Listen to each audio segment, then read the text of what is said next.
Empire. What's good? Welcome back to Straight Out of the Bay. Yours truly, Jay in the Bay. We got Kelts Chronicles. We have Bay Area Baller 18. Amin the Dream will be joining us shortly. What a weekend it was. If you're in the Bay, we've had some crazy weather. One week it's hot, another week, this week it's supposed to be cold and raining. So it's been a weird last 2 weeks in the Bay. Obviously, the Dubs won. Everyone's happy. Now they're playing the Lakers. So, and of course, we had the NFL draft over the weekend. So that's why we came together tonight. We're going to discuss the 49ers draft. We'd love to hear the reaction from the chat. But first and foremost, how is everyone doing on the panel, gentlemen? I hope all is well. Eric, how are you doing, man? Are you on a high from that Warriors Game 7 victory or what? Hey, it was a fun weekend. Like you said, it was action packed. You got the NFL draft, which I look forward to throughout the year. Like, I love the NFL draft, especially I do like the new format. Like, back in the day, it was just you got to wake up early, like 9 a.m. or 8 a.m. on the weekend, and the draft starts. But I like they got the first round Thursday night and then Friday, second, third. I like the setup. So I really enjoyed the draft. The Dubs, the Kings, they gave them a run for their money. They tested the Dubs, but hey, they pulled it out. So it was a good weekend. How you feeling, Rich? I'm feeling good, man. Feeling good. Hey, a lot of the same sentiments as Eric. What's up, Eric? What's up, Jay in the Bay, man? It's good to be back with y'all. Get this thing going. Great weekend, man. Game 7. There's nothing like a game 7. In all the sports, kind of like no matter what round it is, love it. It's like a little mini Super Bowl the way I look at a game 7, and the experience came through. Curry set history with being, the 50 points, the first time ever in NBA history where 50 points was scored in a game 7. Yeah. And that shouldn't be, hey, man, I'm just blessed to be able to witness this. I got to watch Steph Curry's whole entire career. Once upon a time, they wanted to trade him. They wanted to trade this man, Steph Curry, for Andrew Bogut. The Milwaukee doctors were the main reason why he did not go to Milwaukee. So it's just, hey, man, Steph didn't hit his full prime until what, year 5 or something? So never count someone out. Wink, wink, Trey Lance. And it's just a beautiful thing, man. Beautiful thing for the Debs. We get to face the Lakers. Maybe the last time we see Steph versus LeBron. I can't freaking wait. And then the draft. The draft had me cussing. The draft had me double thinking everything. The draft had me, doing all sorts of things. And then I crashed back down to earth and found a lot of good in it. So I can't wait to get into it. Yeah, man, incredible weekend. There's nothing like playoff basketball. It's just a different tempo when you compare regular season to the playoffs. So I was definitely on the edge of my seat watching that game. And hey, huge shout out to the Kings. They had a great year. Took the Warriors to the brink in Game 7. So kudos to them. And of course, the NFL draft. We will go over the draft picks, but first, huge shout out to everyone that's in the chat right now. Whether you're watching on Jay in the Bay or Kelts Chronicles YouTube channel, we appreciate all the support, and feel free give your insights on the draft in the comments. We will read some of those during the show. Feel free to like and subscribe. Kelts Chronicles Jay in the Bay YouTube channel. We definitely appreciate it. But fellas, we got to get into this draft. I try to stay off Twitter during the draft. That's the only way I can keep my sanity, man. The 49ers came in with a boatload of picks. And let's first start off with, our first draft pick. We picked Jair Brown, the safety out of Penn State.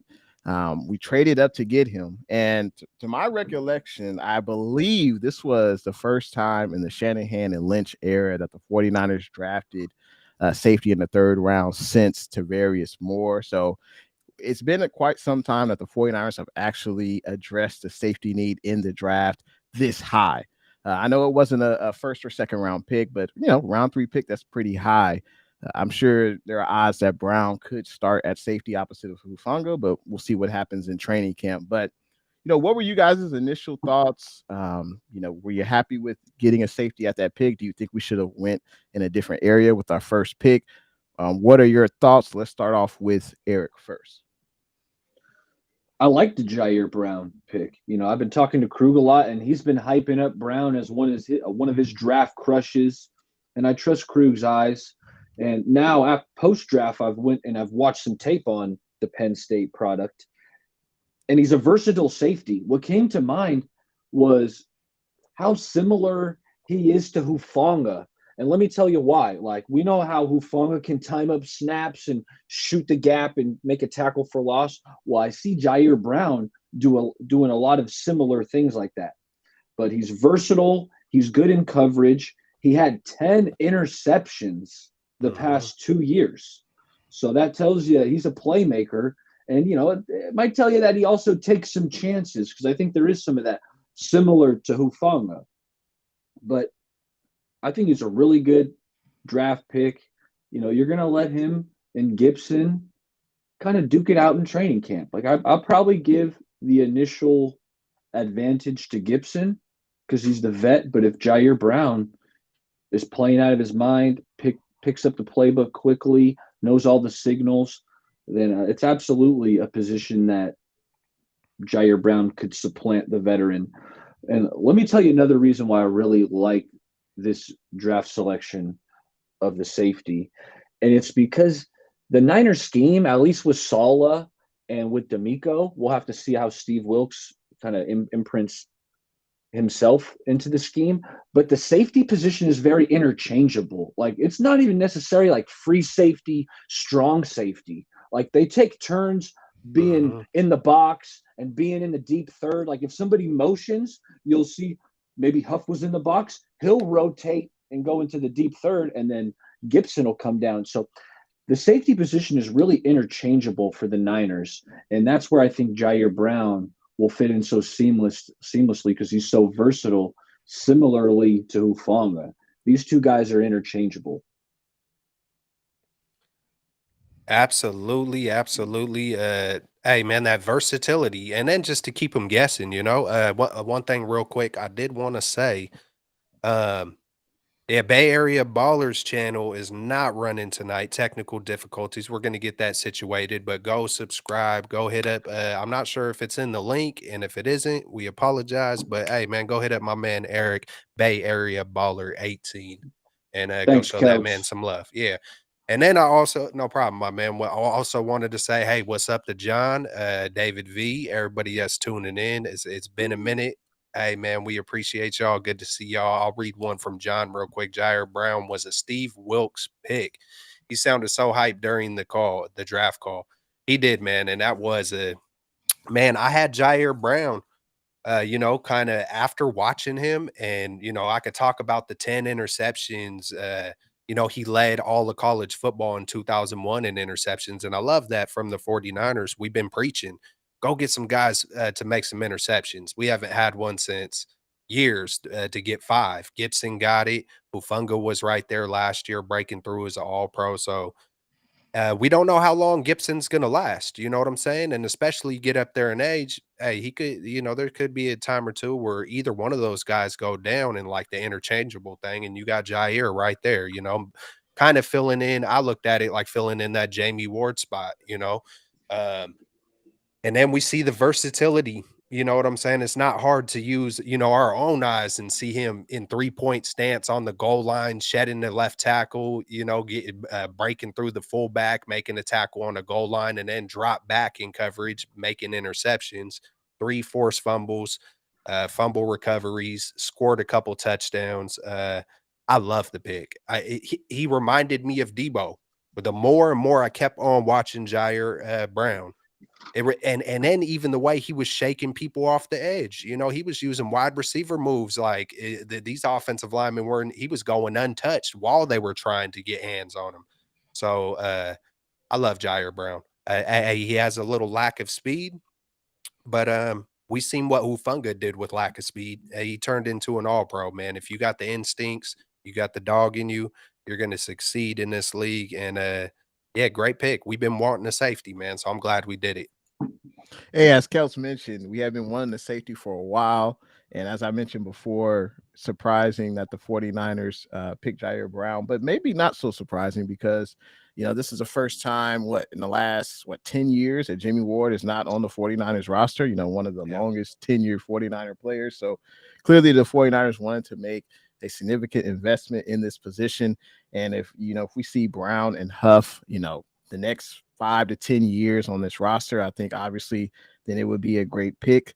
What I noticed from Brown was obviously he immediately feels a need at that safety position. A young talent, it's added depth, and he's on a multi-year contract. So he'll be with the 49ers for years to come.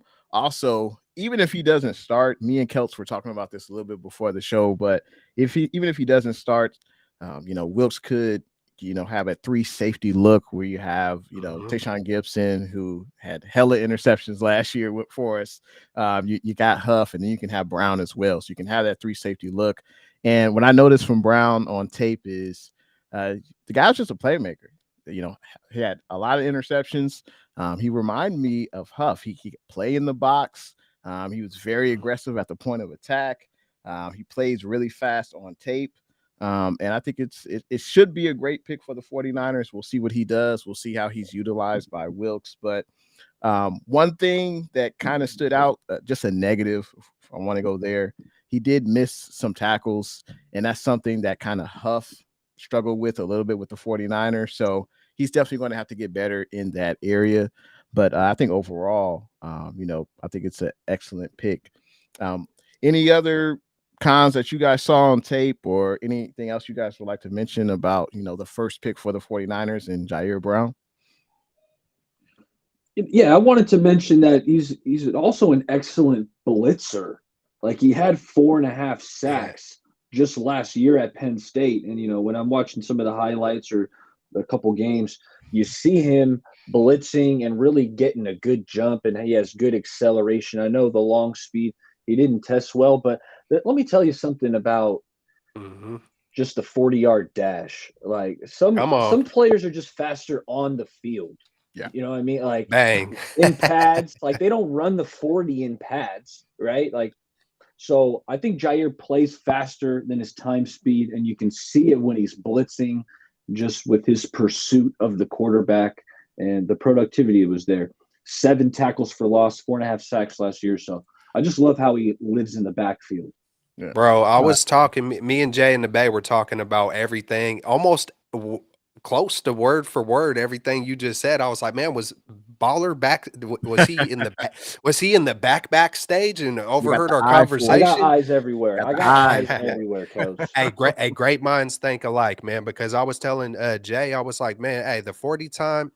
Hey, man, we see some guys who don't have the best 40 time, and they get on that football field with the pads on, and they're running 21 point whatever miles per hour because all it takes, hey, you could take that 4.3 speed and take a half a wrong step, and that speed don't matter no more. You got someone 4.6 bearing down on you, about to blow you up. So, hey, there's a thing called football players, and some guys just know how to utilize their instincts and their awareness and be really fast on the field. So yeah, man, we did get a few guys that did run 4.4. So I'm excited to talk about that in a minute. Man, what's up, Niner Game Podcast? Yee! And David McNiner, what's up, man? What's good? David McNiner, Niner Gang. I think also Raphael was in here earlier. G12, Jesus. Appreciate everyone tuning in to the stream tonight. And feel free to hit that thumbs up button. And we got to get into one of the most controversial picks for the San Francisco 49ers this past weekend. I was definitely surprised we drafted a kicker, but it was a need for the team. The word was that the Patriots were interested in getting Jake Moody, and I know a lot of people didn't like the pick, and I get it. It's a kicker, but you got to remember, if Jake Moody makes the squad, which, you hope so, right? A 3rd-round pick, a kicker, but he was excellent in college. He set multiple records, one of the best kickers in Michigan history. He never missed an extra point. One of his downsides was when he kicked further than 50 yards, his accuracy went down. He wasn't as accurate kicking from long distances. And obviously we've seen from Robbie Gould the past few years, he was very good in kicking long distances. And Robbie Gould was a guy you could depend on. But I will say, Jay, let me just add something, because I went back and I watched, I think it was every made field goal of Jake Moody. It was like an 11-minute video that I found on YouTube. And during one of his made kicks, the announcer said, it's good to see Moody get on the board because he missed the 2 kicks earlier. And both of those were beyond 50 yards. And it was super windy that day. So I don't want to make excuses for Moody because beyond 50 yards, he was 4 for 8 in his career, which doesn't sound great. But 2 of those, apparently it was some tough conditions. Yeah. You know, playing in the Big Ten, there's a lot of cold weather up there. Yeah. So yeah, keep going. No, and you know that's part of the game, and that's something that he's going to get better. You know, a scout said that he tends to pull left on kicks that are longer than 50 yards, so that's something that he's going to have to get straightened out in the NFL. But another thing, he finished top 5 in kickoffs in the last two seasons at Michigan. So he had 43 touchbacks in 2018, and he improved on that number in 2020 with 66 touchbacks. So, you know, it's not a sexy pick, no. But it's definitely a need. He's going to lead the 49ers in scoring. So it's definitely something that the 49ers will need. I know there have been plenty of kickers who went undrafted, but hey, at that time, the 49ers felt that he was the best man for the job at that pick, 99. And hopefully he lives up to the hype, because I think the last kicker who got picked this high was picked by Tampa Bay. I think it was Aguayo. I don't know, Aguayo. He was really bad. Yeah, he was 1 year with the Buccaneers, and then he got cut, and I don't think he ever kicked in the NFL again. So, but let's be real. Moody has had an illustrious career at Michigan, and yeah, I think this guy can live up to the hype. But I have to get you guys' initial reactions when you heard that name, when you heard that player. Yeah. Let's start off with Kelts, man. What were your thoughts? I want to hear your visceral reaction, man. What were your thoughts, man? Oh man, I don't know if I could. I don't know if I could redo that one on here, because, hey man, I'm a big believer. I'm a big believer, and I truly try to walk by that every day, whether I'm here on YouTube or I walk to my kids, whether I'm in the grocery store with my kids. Man, there's a verse in the Bible that says, "Love is slow to anger." And I was the complete opposite of that, man, because I was confidently cussing immediately. There was no slowness about the Moody pick. I was, "You effing idiot." Oh my God. Just, I mean, it was quick, it was fast, and I was confidently angry. And you know, it took me a minute to really understand it, and the way Kyle broke it down. And you never know if that's the guy they wanted for sure, and they got word he could have got picked up. I get it. I completely get it. But initially, there was a guy I fell in love with in the draft, and he fell all the way to us. He was supposed to be picked somewhere around 45, DeJuan Jones. Maybe they got word that maybe, you know, who knows why he fell the way he did. But I was like, hey, there's our right freaking tackle. He fell all the way to us. There he is in our laps. Go. Oh yes, it's on and cracking. You know, there was a few I know guys. Shanahan doesn't like the 400-pound right tackle, Yeah, though. and Like, he and got I rid of get it. Trent Brown. I get it. That I think that's the reason why DeJuan Yeah, it wasn't the plummeted. one. The one wasn't the one.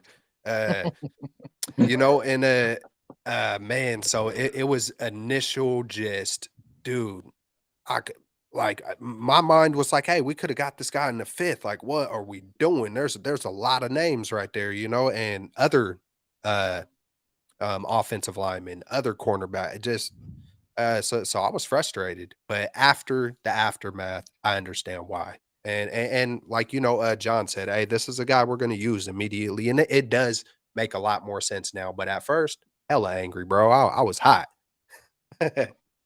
Yeah, Kelts, I feel your sentiment, because Friday night after that pick went down, I was upset because there were a couple tackles on the board that I thought had potential starting upside, like a Blake Freeland or a Saldivari, and both of those guys came off the board rather quickly in round 4. Yeah. But when I saw the Patriots trade up in the 4th round to go get a kicker, it made me take a seat back and think, like, okay, you know what? Maybe it was necessary for the Niners to go and get Moody at the end of the 3rd, because the Patriots just traded up in the 4th to get kind of the consensus number 2 kicker. So that kind of helped ease the blow, to be honest. But then I started watching every kick I could find on Jake Moody. I wanted to know this kid inside and out. And what I could tell you is, Jay, you heard about how he misses left? He has a natural, it's not a hook, it's a draw. He has a natural draw, to use golfing terms, on his kick. His kicks naturally go majority of the time. And there's a lot of kickers in the NFL same way, where the kick goes just from right to left, just a little bit. And it's consistent. It's kind of got just that consistent little right to left.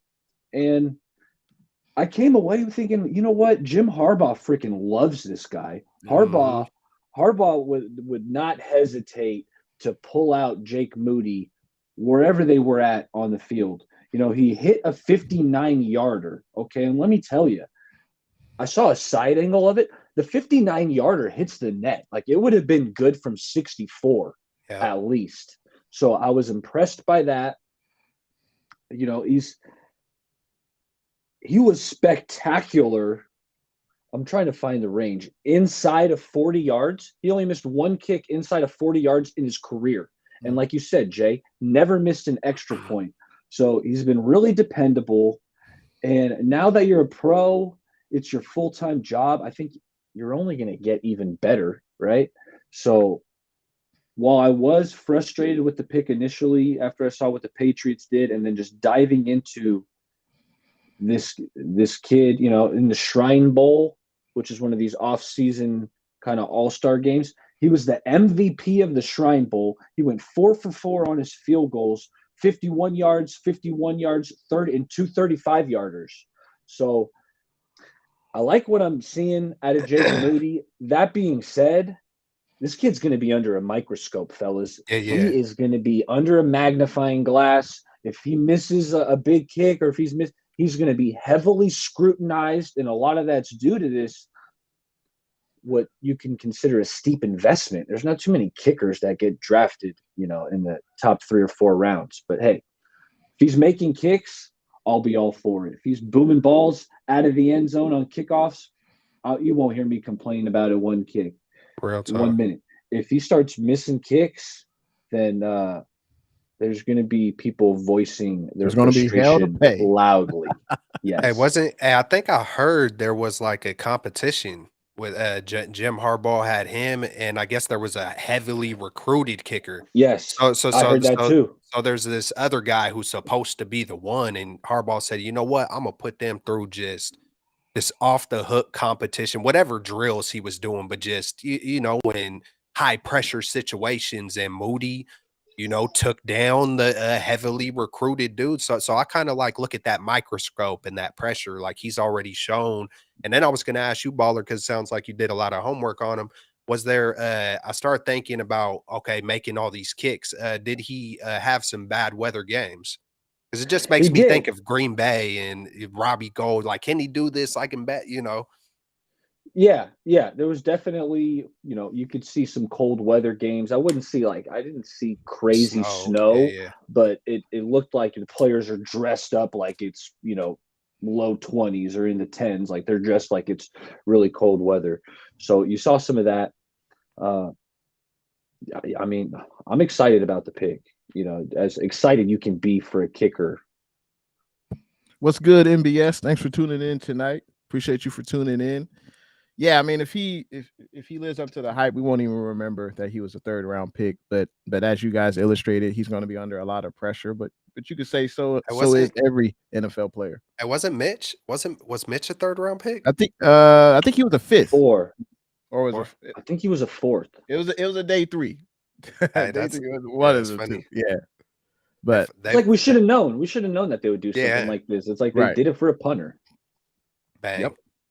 Yeah, I was surprised we didn't draft a running back in the 3rd round. I was shocked. But yeah, I could see Moody hitting a couple of game winners, and Kyle over there just like pulling a Kirk Cousins. You like that? That's funny. What's good, Camper Report? Thanks for tuning in tonight. Let's get into the next pick. Pick 101. The 49ers select a tight end.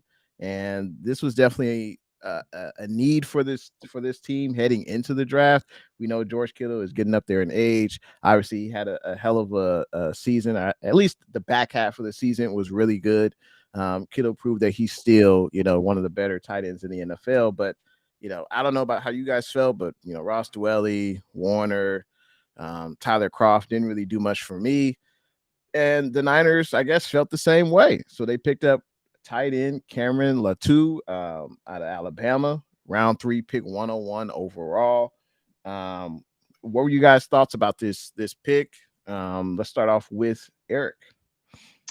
Yeah, I was disappointed. I was kind of disappointed in the pick because tight end was a position that I scouted a lot of prospects at, and I checked out Latu, and I wasn't overly impressed with my initial look at him on the whatever his highlight reel and whatnot. It didn't really impress me. But since we've made the pick, I've watched a couple games of Latu, and one of them, the most recent one, was against Arkansas. And what I will say about Latu is he's a willing blocker. Like this, he plays with effort. Like he's trying. I'm not going to say he's a dominating blocker. I didn't see that, but he tries to block. He gets in there athletically. Like he moves pretty well. He's not going to wow you with his athleticism. I think that's kind of why I had a cooler temperament on the draft pick. But he's a nifty route runner. Like he's crafty. He's a crafty route runner. He's a willing blocker. He did have an issue with drops, and it came up in the Arkansas game where quarterback threw a little short one on the money, and he just flat out drops it. Maybe he's looking upfield trying to figure out where he's going to go before he controlled it, but it's something he's going to have to work on. The drop rate was too high at Alabama, but he's got quick feet, is what my notes said. Second time around, I'm not going to tell you I love the pick because I don't, but hey, hopefully. The Niners obviously see something in him that maybe I'm missing. Like he's a nifty route runner. Like he moves well. Like he's a willing blocker, but I wouldn't say he's a dominating blocker. So I don't know. And I can't say I don't hate the pick, but I don't love it. Yeah, man, because I was already cussing with Moody. So then I got real hot. I said, all right, look, we didn't take 2 of the guys who I thought we could get. So it's like, all right, we got Moody. Okay, you know what? We're at least going to get one of these real good guys that we all been looking at. And me and Baller talked about a ton of tight ends. And man, there's just so many players there. And we take a dude who I think was projected the fit. I'm not sure exactly where he was projected, but I know it was a lot later. So I'm like, dude, we just took Moody and then we back it up with I was fuming. But like Baller, I did my homework, did my homework. And man, I started just thinking about guys like Junior Seau and just another Polynesian, that's Hufunga's Polynesian brother right there, man. He was on the watch list for Polynesian Player of the Year. He was on the watch list for Best Tight End of the Year. So, he's coming from Alabama. I'm watching Bryce Young sling the rock to him, and I'm kind of looking at Bryce Young like, man, it's kind of reminiscent of Purdy. I'm a huge Trey Lance guy. I want to see what Trey could do. But watching a lot of these guys in the draft, doing a lot of homework, I've seen a lot of guys, Rattler for the Atlanta Falcons, that reminded me of Purdy as well. Just technicians, kind of, you know what I'm saying? But Latu, he has a lot of heart. I know that. Anyone with a last name kind of like that, they just tend to have a lot of passion and a lot of heart. And I seen that on the field. I seen him getting juiced up and hyped up. That was a little bit reminiscent of Kittle. It was. I know what he's 6'5", 250 pounds. He did score 12 touchdowns in 25 games. So I like a lot of the guys that we did draft, even on defense. These guys are scoring touchdowns by any means necessary. So that was one thing I could appreciate. And hey, I want to start talking about the other tight end, but I'll leave it right there. For you, Jay. Yeah, I was just going to say the tight end position with the 49ers, has had some, borderline Hall of Fame players. You look at Kittle, you look at Vernon Davis. Then we draft Cameron Latu, and he didn't really stand out. Just watching his highlight tape, reading notes from scouts who've seen him. He definitely ain't Kittle. He doesn't really have a lot of bursts, not a lot of the top end speed. He only had a 4.7 in the 40-yard dash. And we're looking for a Kittle replacement. I don't think he's necessarily it. But I mean, like as Kel said, 12 touchdowns last 2 seasons. They describe him, the scouts do, as a high IQ player. He can identify zone coverage. But when you think about Alabama, they don't feature their tight end, right? I mean, they got 2, 3, 4 running backs, 5 wide receivers deep. Like the tight end is usually the last thing the game really I stands watched, out. Jay, Latu got one target, and actually 2 targets. One was a pass interference, but the other one he dropped, and those are the only 2 because the Alabama was running it down Arkansas's throat all game. Right. Like, they didn't really need to throw it, so that's probably another reason why his numbers don't jump great out at you. It's because Alabama, they're a run first offense, and they got so much blue chip talent everywhere that usually they just dominate on the ground. No, absolutely. But that could be in Latu's favor, right? He's used to run blocking. That's true. That's what he's going to do with the 49ers. I mean, let's be real. He's not going to get targeted over Kittle. So he's got to be blocking. So I guess that is one thing that just came to my mind now that, hey, he got a lot of blocking opportunities with Alabama. No, he's not the greatest blocker, but I think he can definitely improve on that at the NFL level. And I think this is competition for, let's see, Ross Dwelly and Warner, who are still on the roster at that tight end spot. So I think that's definitely something we needed, and I think we can still get better at that tight end spot. But I think it's an okay pick. I think it's okay. Didn't stand out, but I think it's solid. It's a solid pick, and hopefully he can develop. And that's what it's going to come down to, his development. Doesn't Kittle typically miss a good? It feels like every year you could write it in, and he's going to miss 3 or 4 games. It just feels that way. Yeah. So hey, man, I like that we got 2 of them to where we can see.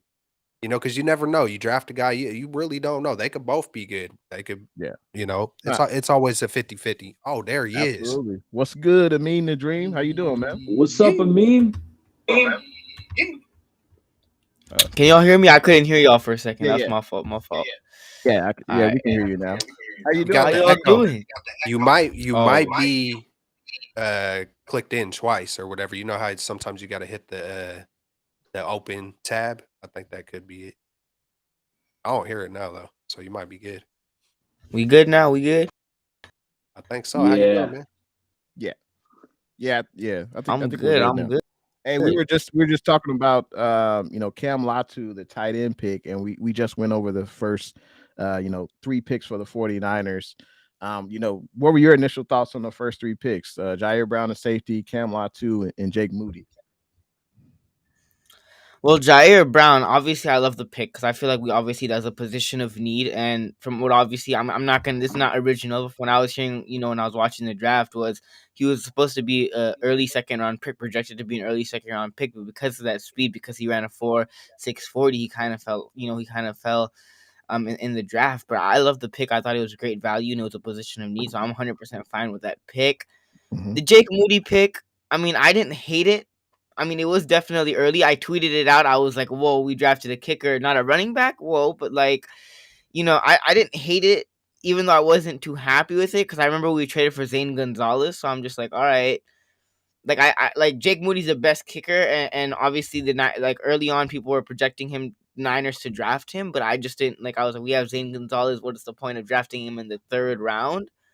I felt like maybe you might have drafted him a little bit too high, but when you look at, later on in the draft, the Patriots also drafted a kicker at number 5, and I mean in the 5th round. So I think where they got him, I think was fine. The Cam Latu pick, I personally don't think Cam Latu is a bad player, but I tweeted it out. There was still so many guys that were out there. Like, who's that? Kayla, I don't even know. It's Ringo from Georgia, cornerback out of Georgia.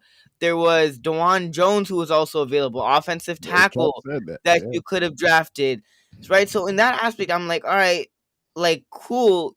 You addressed the position of need, but there were better players available, like a Dewan Jones, who was an offensive lineman, you could have drafted, who was best player available. That was also a position of need. Right? So in that aspect, I don't think Cameron Latu is a bad player. I'm gonna be honest. I didn't see much on him. I didn't see the tape that much, but I feel like you could have utilized that draft pick better when there was better players that also were needs for your team that you could have gone out and gotten, but instead you drafted him. And then you also drafted a tight end late in like what, the 6th round, 5th round.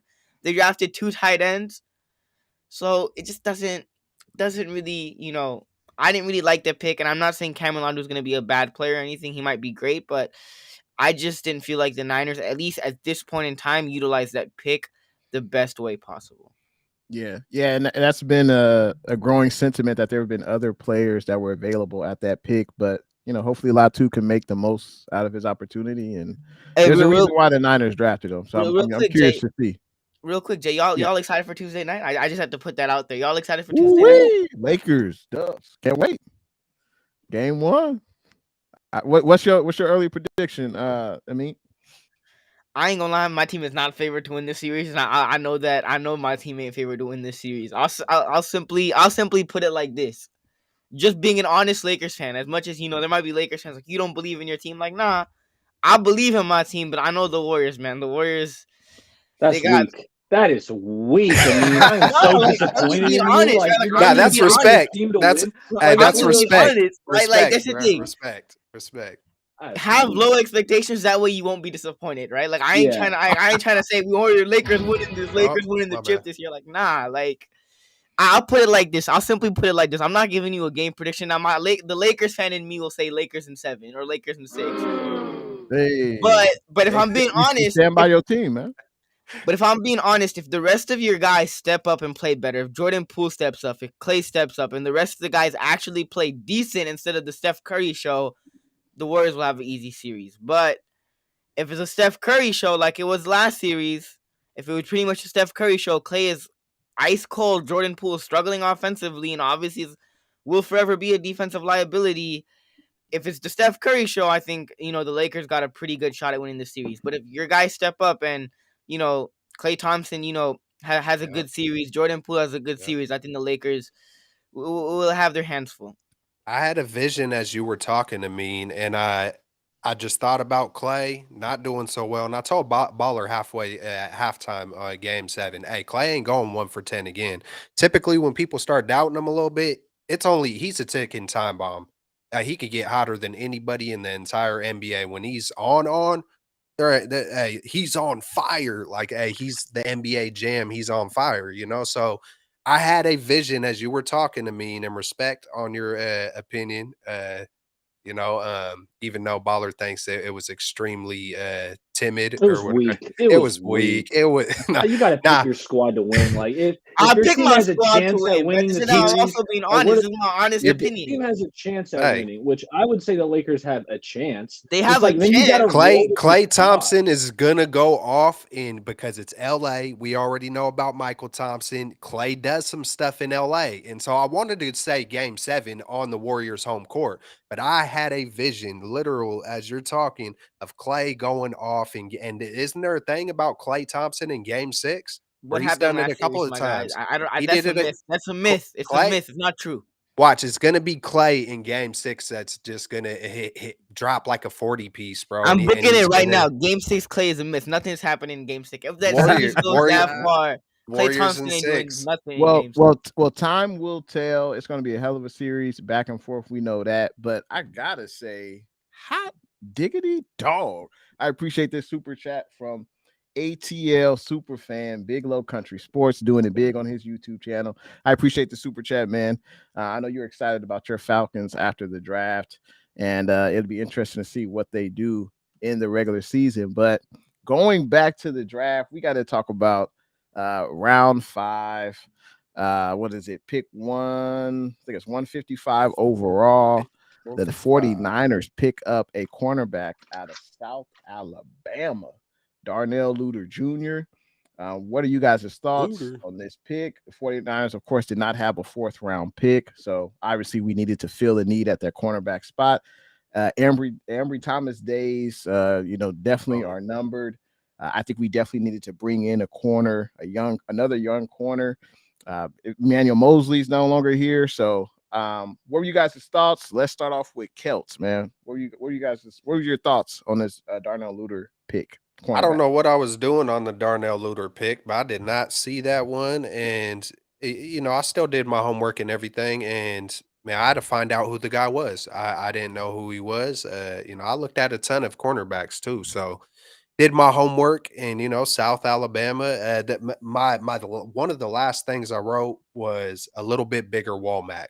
Just he's got the long arms, he's got the 4.46 speed, and my initial reaction was Luter Jr. That just sounds like a really good defensive freaking name. Like I don't know, Luter. He sounds like he's going to be thumping or something. I know it's just a name, but I like it for a football name. 6 foot, 190.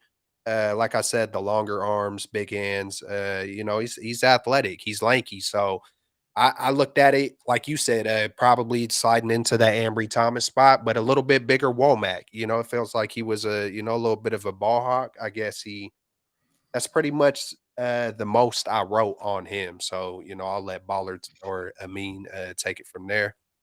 But yeah, man, I like the pick, especially the cornerback position. So I'm good with it. I like it.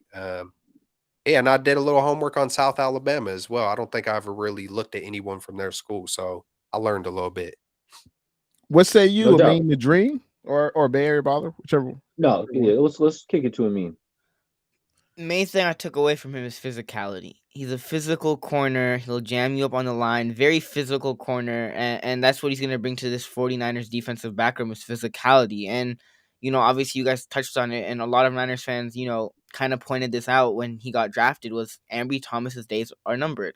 And unless Ambry Thomas takes this massive leap and balls out in training camp and just, has a, career revival or just completely takes this huge step, I think his time with the Niners is over. But basic thing that I took away from this guy is physicality. He's bringing physicality to this Niners defensive background. I like the Luter Jr. pick.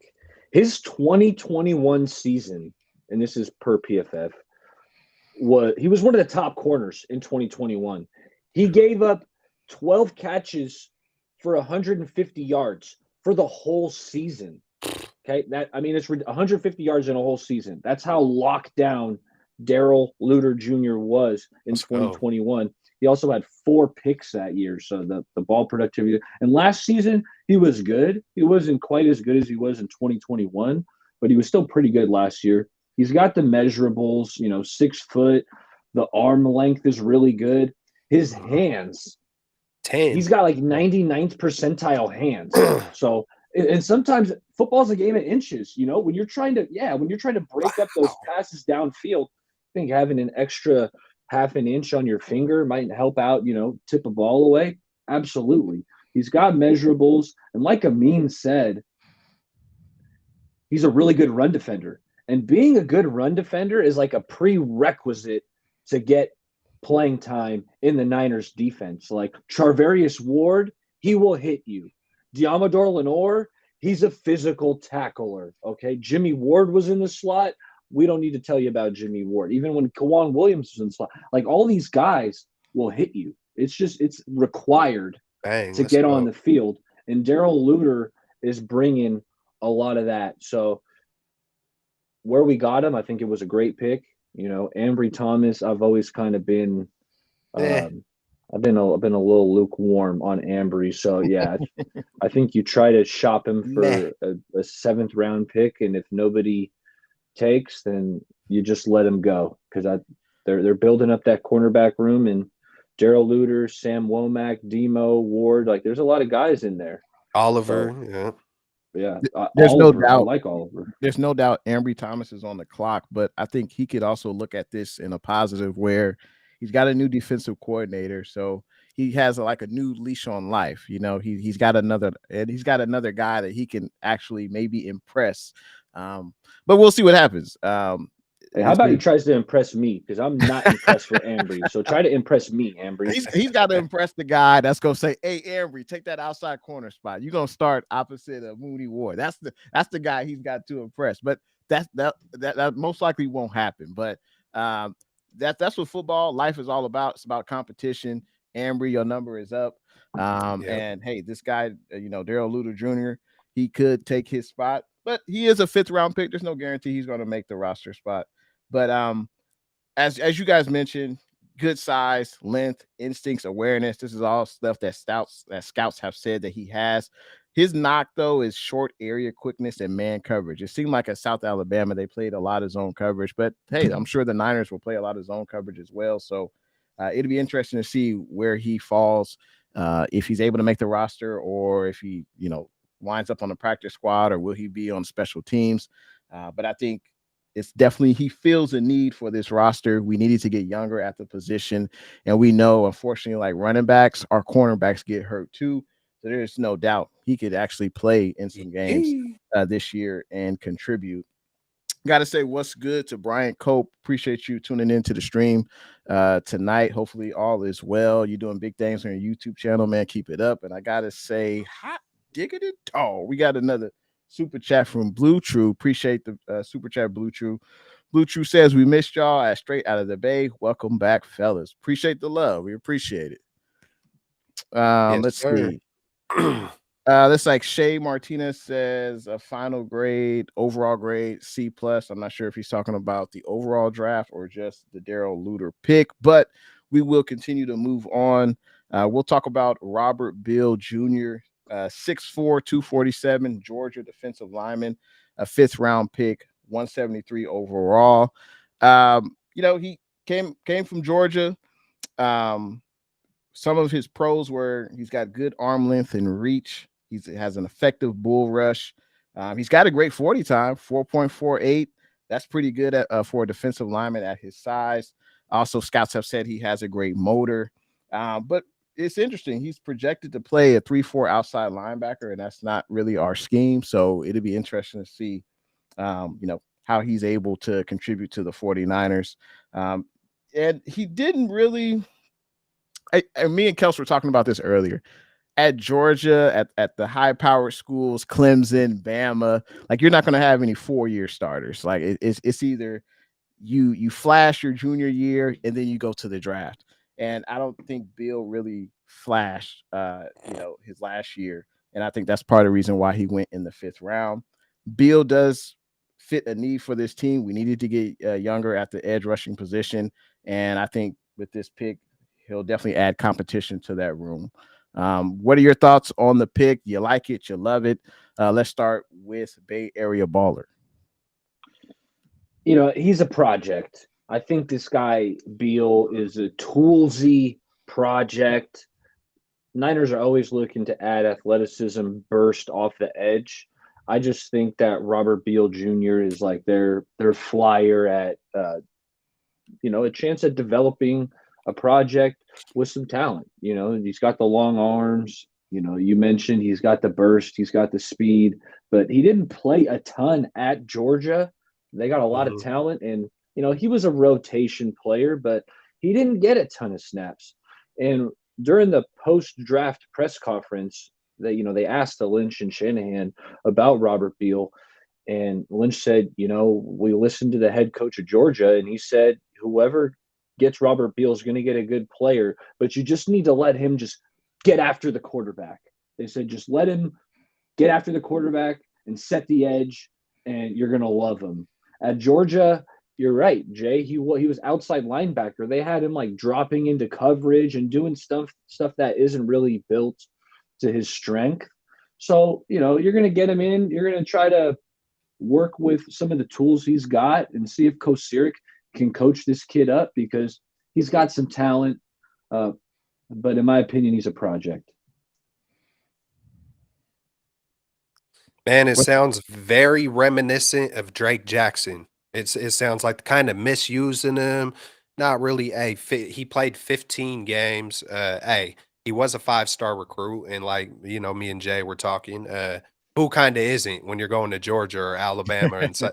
And one pattern I did find, man, we drafted from a lot of big schools, and a lot of these players we drafted got a lot of experience, except for Robert Bill Jr.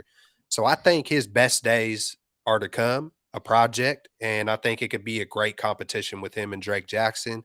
You just truly never know, regardless of where they're drafted, who's going to pan out.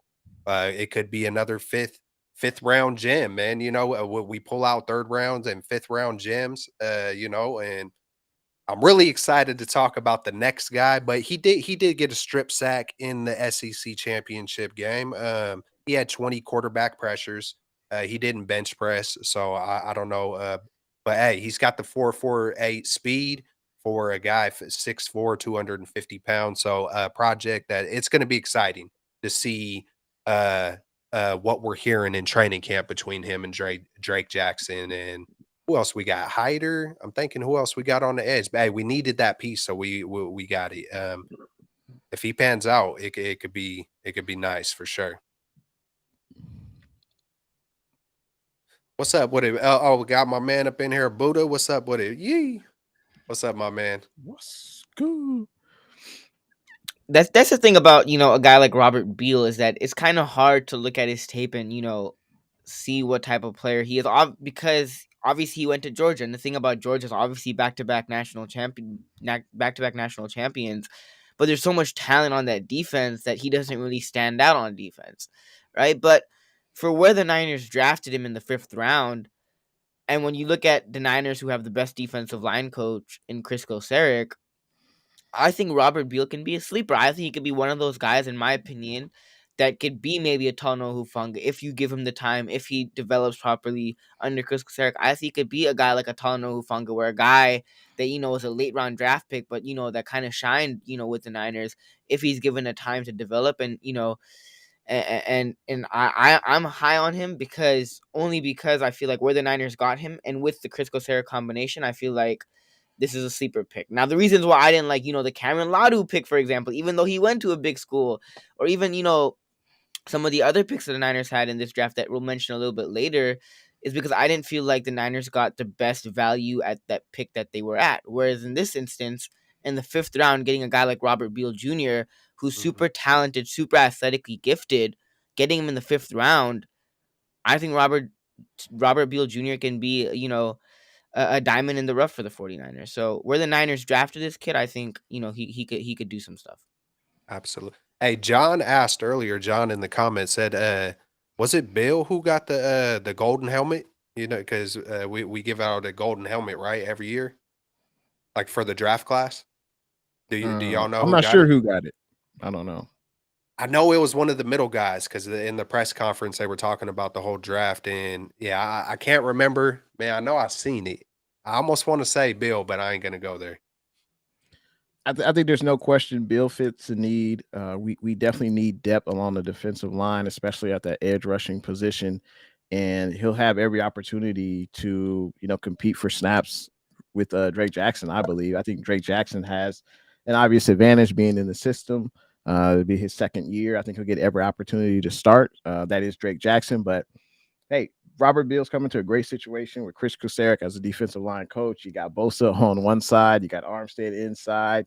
Obviously, we got the big free agent signing in Hargrave, so a lot of talent around him. And if we just tell Beal, go after the quarterback, use that 4.48 speed, hey, maybe he can make things happen. We'll see. Let's move on to the next pick for our San Francisco 49ers, picking up a linebacker out of TCU named D. Winters, 6th round pick, 216 overall. I know there's a lot of positives about this gentleman that I'm sure the panel will get to. I'm just going to talk about some of his cons. He's 5'11", 227. He is undersized at that linebacker spot. Scouts have said that he does get stuck on blocks.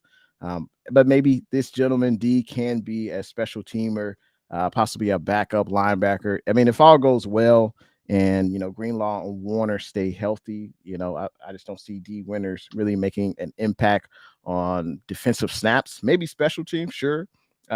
He's got a good 40 time, but it's a 6th round pick. Like, let's be real. Like, at this point in the draft, these guys could have gone undrafted. But maybe 49ers saw something in him that he can provide to the squad, and I'm excited to see what he can do. I know at least one gentleman on this panel was very hyped for this pick. And let's go over to Kels, man. What were your thoughts on D. Winters? Man, it was a guy that I believe when I was on Bashar's channel, I believe we picked him in the mock draft and right around where the 49ers picked him. Mm. And I'm pretty sure I even had him on a mock draft right around that same thing on the hundreds that I did. Uh yeah, man. So I was juiced up, man. I was juiced up. And I didn't know that John Lynch's daughter went to TCU. So John Lynch was at a few of the games. He got a big scoop on D Winters, everybody he come in contact with raving about his leadership, raving about the guy he is and all that. So, and then you put on the tape and you see this dude flying around, flexing up, reminding you like Jair Brown in a weird way reminded me of a Debo type football player. D Winters was another guy who reminded me of a Debo type, Greenlaw type, just that dog. We got a gang of dogs in this draft, man. We got some hungry, football fast dogs, and D Winters is definitely one of them.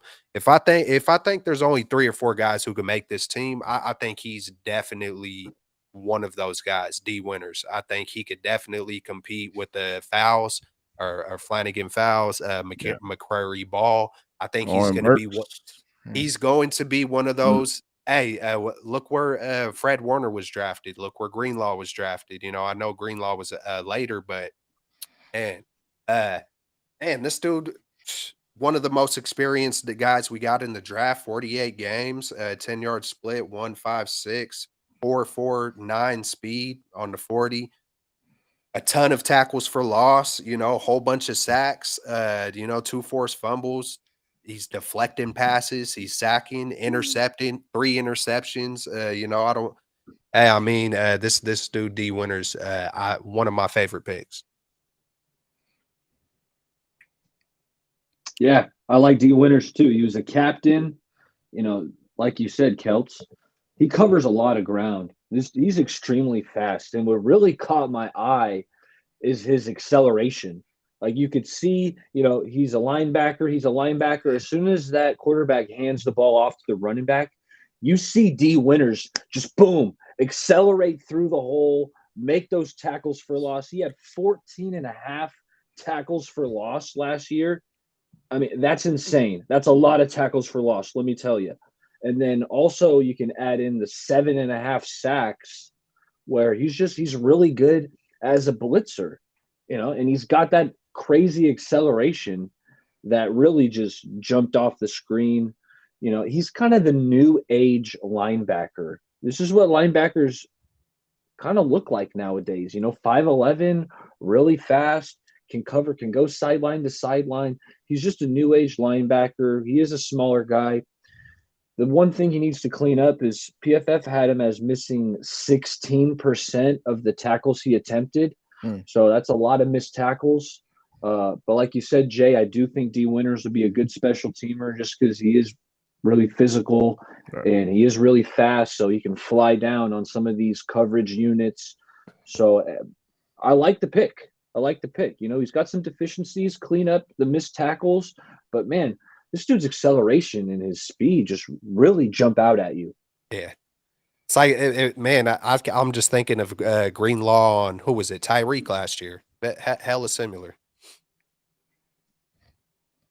Yeah, when you can get a draft a guy in the 6th round that automatically comes in training camp and competes for a starting role because you lost the season share. Now, obviously, he has to compete against Oren Burks and Demetrius Flanagan Fowles, but when you can get a guy in the 6th round, obviously, like Jay mentioned, it is a 6th round, right? So, a lot of the teams that you look at around the NFL, how many of them really find diamond in the roughs in the 5th, 6th, 7th round? Maybe once in a while, maybe, once every 3 drafts. But with the Niners, you look at the Niners, they've done it consistently in the last couple of years with John Lynch and Kyle Shanahan. And that's why I feel like as Niners fans, where, we expect, a diamond in the rough pretty much every year. We're like, all right, can this guy be that guy? Because we've seen it with George Kittle, we saw with Tano Ufanga, but like, even look at the guys in our division, for example, like Seattle had a great draft, I feel like, right? Jackson Smith and Jigba, they drafted a bunch of guys, and everybody said Seattle had a great draft, which they did have a good draft.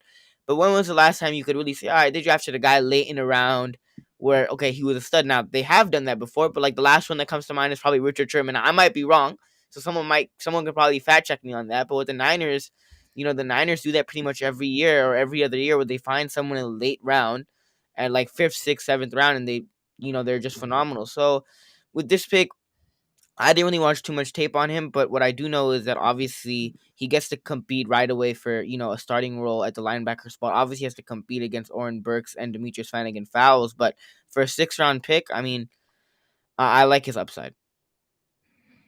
No, absolutely, absolutely. Let's get into the next pick. Braden Willis, 6'4", 241, Oklahoma tight end, 7th-round pick, 247 overall. This could be a Kyle Juszczyk replacement. That's something that definitely jumped out to me. 7 touchdowns, 35 catches, second team All Big 12 honors. Excellent blocker, strong hands. He's got good speed and hands. This is what scouts have said who have watched him. And you take a flyer on a guy. I'm surprised though that the Niners did take 2 tight ends in the draft. I don't remember the last time we did that under the Shanahan Lynch era. I don't think I'm gonna go on a limb and say we've never done that under this regime. I don't think so. But at his size, he could play more than one spot. He could line up on the line at tight end. He could line up in the backfield. So versatility, we've seen that this regime really values, and I think Braden Willis brings that to the squad. Will he make the roster? Probably not. I think he'll be on the practice squad, or maybe he'll be competing against Josh Hokett, for that fullback that doesn't really get in the game, but they're on the practice squad. So, yeah, that's what I thought about Braden Willis. What did you think, Eric? Let me know. Hey, Braden Willis, I really like this pick. If you were to ask me, hey, Baller, you can only bring one of these tight ends, Braden Willis or Cameron Latu, with you on your squad. Braden Willis. To be honest, I'm taking Braden Willis, dude. Braden Willis, when I watched the tape, it just jumps out at you how much he loves to hit people. Yeah. This guy loves to get in there and block and seek out contact. Like it was so refreshing. I couldn't turn off the tape because it's like some tight ends, like they just kind of get in the way, right? Like it doesn't really look like they enjoy blocking. No, Braden Willis loves to hit people. And I wrote down, he gives you everything he's got. He's not the biggest guy, right? Not the biggest guy, 6'3", whatever, 240 or whatever. Not the biggest guy, but he gives you everything he's got as a blocker on every play. Like the kid, he doesn't take no plays off. Like I absolutely love Braden Willis's energy and just how physical he is. And not only in the blocking game, although it just jumps out at you how good he is of a blocker he is. But even after the catch, like I wouldn't say he's this dynamic athlete. That's why he's going in round 7, right? He's not this dynamic burner who's going to get all this separation in man coverage. His route running isn't the most refined. But when he gets the rock and you try to tackle Braden Willis, you better have your big boy pants on. You better bring your hard hat. Otherwise, he's breaking the tackle and he's going to keep going. Like he's hard to tackle. He's good after the catch. He's just so damn physical. He loves to hit people. He could play fullback in the future. Like, I really like this Braden Willis pick.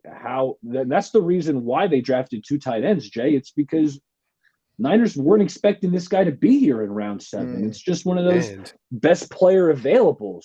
So I love the pick. I could go on and continue, but I want to hear what my boy Amin the Dream's got to say. Braden Willis is a dog. I mean, like you said, 31 teams gonna pay. 31 teams gonna pay. Exactly what I was just about to say. 31 teams gonna pay. Braden Willis said 31 teams gonna pay. And like that's the thing, right? I said it like 30 times on the stream already. The reason why I didn't like the Cameron Latu pick, and I get why the Niners did it, like you mentioned, Baller, but the reason why I didn't like the pick, especially looking back after the entire draft was over, is you drafted Braden Willis, and I'm like, why'd you draft 2 tight ends? DeJuan Jones and Kele Ringo were both right there. You could have drafted one of those 2 guys and still had a dog in Braden Willis in the 7th round, but Braden Willis is a dog. Love the pick, and I think Braden Willis, if one of these 2 tight ends that they drafted this year stays on this team and is on the 53-man roster, I'm putting my money on Braden Willis. So Braden Willis is a dog. Yes, love the pick. A+ pick. Hey, one thing that does make sense. Hey, I love what both of you guys said about him. And hey, man, you better back it up, Braden Willis. Hey, you done made a big splash. Hey, I feel like the one guy we heard made a big splash last year. I think it was Leon O'Neal Jr. last year, who was doing quite a bit of talking, and that man was off the team real quick. But I got hope for Willis, man. You know, the last thing that I wrote, he just looked like a natural receiver. And I love how we got kind of two different tight ends because you never know which one might hit. So I just definitely increased our chances of solidifying the number two and potentially replacing Kittle. So it's like it makes a lot of sense why we got two of them. That's a position that we just need to kind of lock that in more than a lot of other positions. Like even if Kittle does go down for his 3 or 4 games, like I said earlier, one of these guys are going to step up. Whether it's Latu, I hope I'm saying that. Is it Latu or Latu? Do y'all know? Well, Latu, Latu, maybe. hey, Yeah. Latu, whether it's Latu or Willis, like I said, he just looked fluid in the way he was running. He looked good receiving the ball, and I didn't know that much about his blocking. So good thing for lacing me up, baller, because if the main thing I wrote right is natural receiver, then you add the blocking with that dog mentality. Hey, let's get it, Braden Willis. He came from Oklahoma and close. He had one more touchdown than Latu. He had 13. We're getting guys that are scoring 13 touchdowns by Willis, 12 by Latu. Another dog to go along with Winters and Bill and Jair. Like, man, I'm loving this draft, man. We got some dogs, man. Just offense and defense that are scoring touchdowns. Let's go. Fellas, the 49ers decided to take a wide receiver in round 7, pick 253 overall, the only wide receiver taken in this draft for our San Francisco 49ers. That wide receiver was Ronnie Bell, another Michigan player. Before we get to him, yeah, I'm a jump. To be honest, I haven't seen Ronnie Bell quite yet, so I couldn't give you a strong opinion either way. But I got to jump. Hey, fellas, it's been a blast, and we're gonna talk soon. All right. absolutely. All right, my Appreciate man. you coming Peace. on, man. Finish strong for me. So Ronnie Bell, 6 even, 191. Scouts have said that he is an efficient route runner. He's got good hands. He was very productive in his last season with Michigan. Played in 14 games, had 62 catches, 4 touchdowns. He's not going to really run away from anyone. The 40 was a 4.5. That's probably why, he was a 7th round pick. If his 40 was 4.3, 4.4, maybe he would have got selected in earlier rounds. But he was a very productive receiver in Michigan.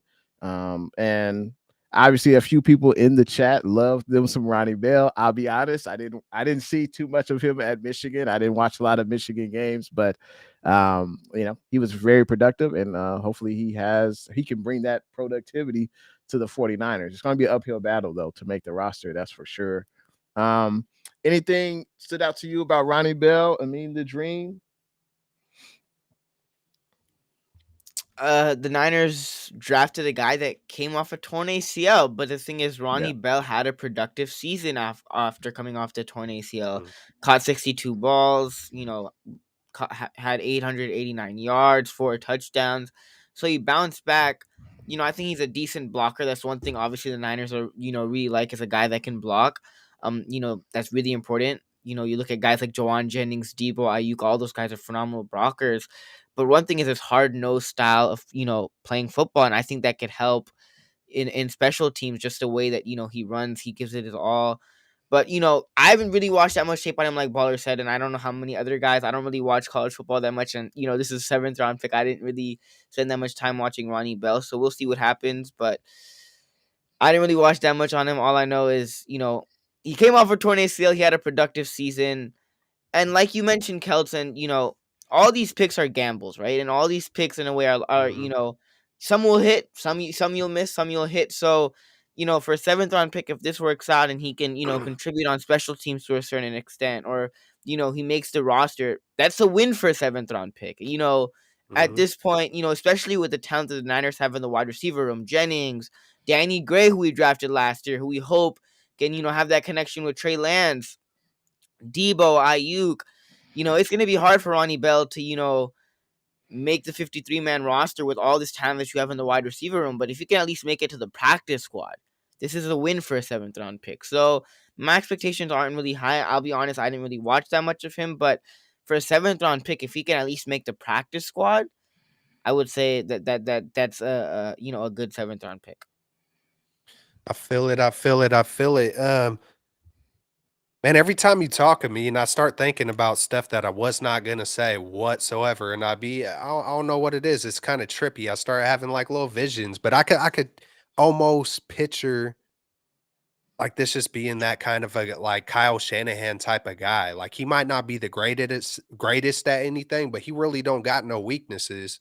And I think when it comes to young guys, it's the guy who makes the least amount of mistakes who Kyle Shanahan winds up trusting. That's why we see someone like a TDP sitting and a guy like Mason playing, because when you get put in the fire, it's like, okay, hey, this guy was flinching. And I know we drafted him in the 3rd round, but he was hesitant.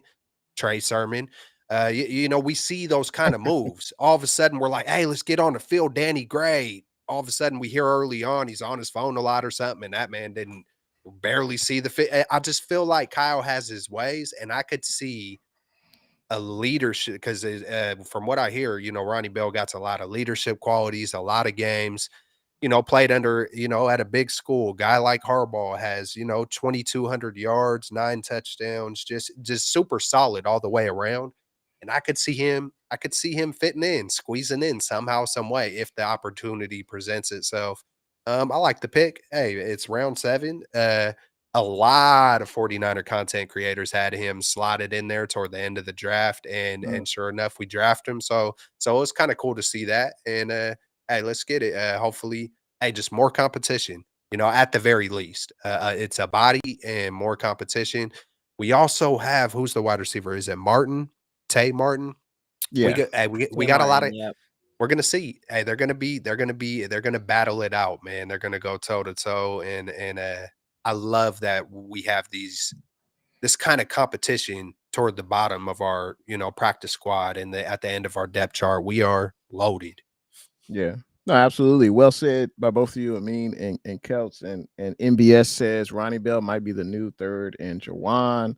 That's pretty big shoes to fill. Jawan is not a blazer. He's not going to run away from anyone, but he's got reliable hands. He knows where to be on 3rd down, and he makes some big plays. So that's big Blocks. shoes to fill. No block, no rock. And from what I've Exactly. seen, And from he's what a I've hell of a seen, blocker. Exactly. Jennings. Yeah. hey, So hey, don't make mistakes in blocking, and you got a shot, Danny Gray. all right. Hopefully Danny Gray sees the field, man. You got to get the fastest guy on the team to see the field. I mean, come on. But that's another subject for another day. The 49ers final draft pick from Purdue, Jalen Graham, 6'2", 220. His first 2 years in college, he played the safety position. He was solid at it. It seemed like he was much better at the linebacker position, and that's what he played his final 2 years with Purdue. Just to just talk about his stats, he had 82 solo tackles, 9 tackles for loss, 2 sacks, 3 interceptions in his last 2 seasons. If he plays linebacker in the NFL, he is a little undersized, but at 6'2", he can definitely add weight to his frame, easily another 10 to 15 pounds. But yep, 7th round pick. He's versatile. He played both positions in college, and he's fast in pursuit. He's athletic, and he has good instincts. That's what scouts have said about Jalen Graham. Also, it's another linebacker, and honestly, going into the draft, I didn't see linebacker really being a position of need. I guess because we are top heavy. But when you think about it, Warner, Greenlaw, Burks, and I know we have 2 other young guys as well. So we're pretty stout at the linebacker spot. So, but as we said earlier, it's a 7th round. It's just picking a lottery ticket, whichever one works, and that's what we'll see. Anything stood out to you guys about Jalen Graham, linebacker out of Purdue? I know we watch a lot of Purdue football during the college season. Man, where is Purdue? Where's Purdue at? I think Does it's anybody in the know? Midwest. So I think Midwest. they're in the Big 12 or Big 10. I Yeah, I think have it's the Big no 12. I idea. think. Yeah, I know I they're the Boilermakers, and I think Drew Brees went I know there. Purdue for basketball, not football. Okay, yeah. okay. Yeah, So what but do you think, Kel?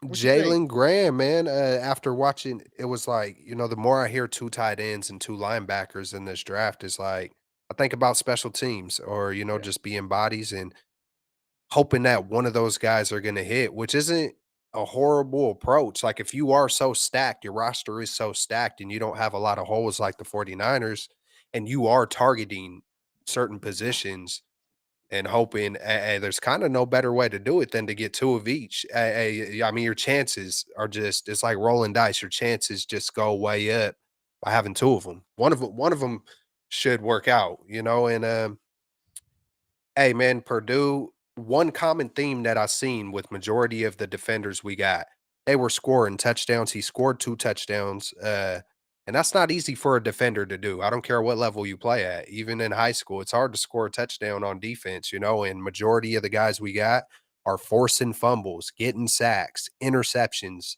whether it's the safety, everybody outside of Bill, because he played limited games, limited snaps. But I've seen the common theme of just interceptions, sacks, forced fumbles, tackles for loss, dogs, touchdowns, and versatile. So it's like almost every defender we got has, you can almost put that label on each one of these guys. And hey, man, I can't wait to see the battle of D Winners and Graham and Latu and Willis, to see, those are little battles within battles, and then they got to beat the other guys out as well. So I'm excited about that competition factor for sure, man.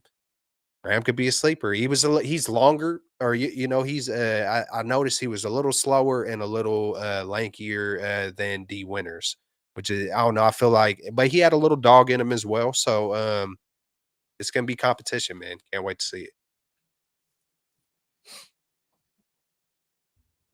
Yeah, not much here, my guys. Not much here. 7th round Nothing. pick, nothing Purdue, really. 7th round. Hey, Purdue, Hey, it could I be a did. steal, man. You never know.